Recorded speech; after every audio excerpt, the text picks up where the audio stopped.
Health Matters, proudly sponsored by the Board of Healthcare Funders. Powered by its member, CompCare, the medical scheme designed for an active lifestyle.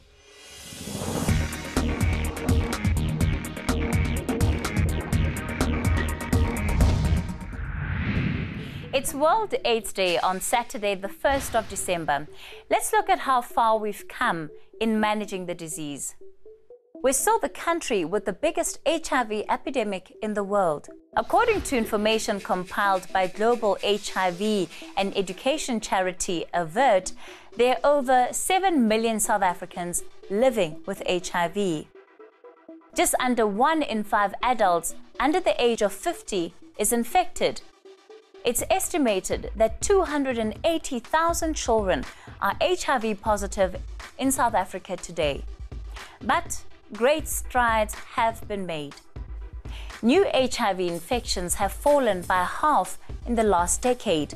We have the world's biggest treatment program for HIV.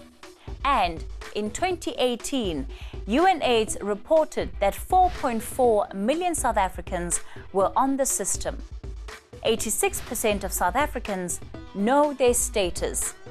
We've cut the rate of mother-to-child transmission drastically today.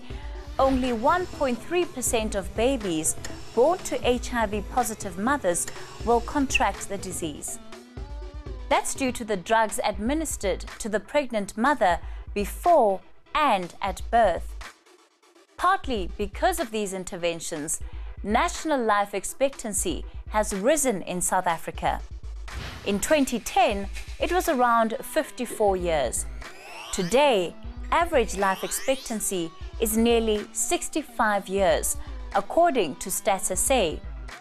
In recent years, there have been a number of positive innovations.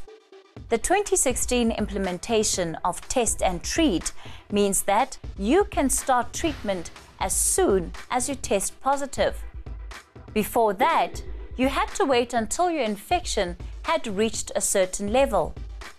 Young women between the ages of 15 and 24 are 4 times more likely to contract HIV than their male counterparts. Because of this, young women at risk are being given pre-exposure prophylaxis or PrEP. We were the first country in sub-Saharan Africa to offer this preventative option.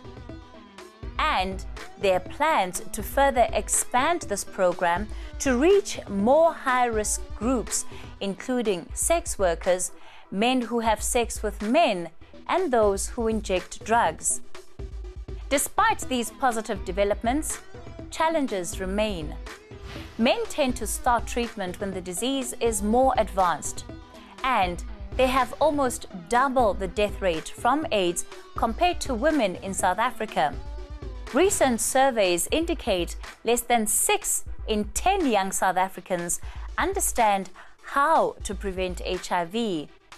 And in 2016, only 5% of schools had proper HIV and sex education programs in place.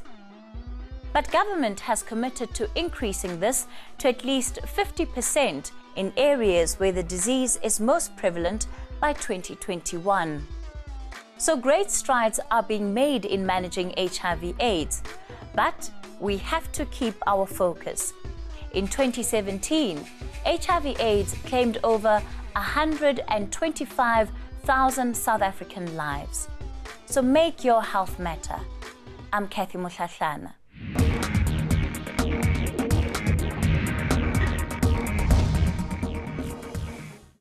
Health Matters, proudly sponsored by the Board of Healthcare Funders. Powered by its member, CompCare, the medical scheme designed for an active lifestyle.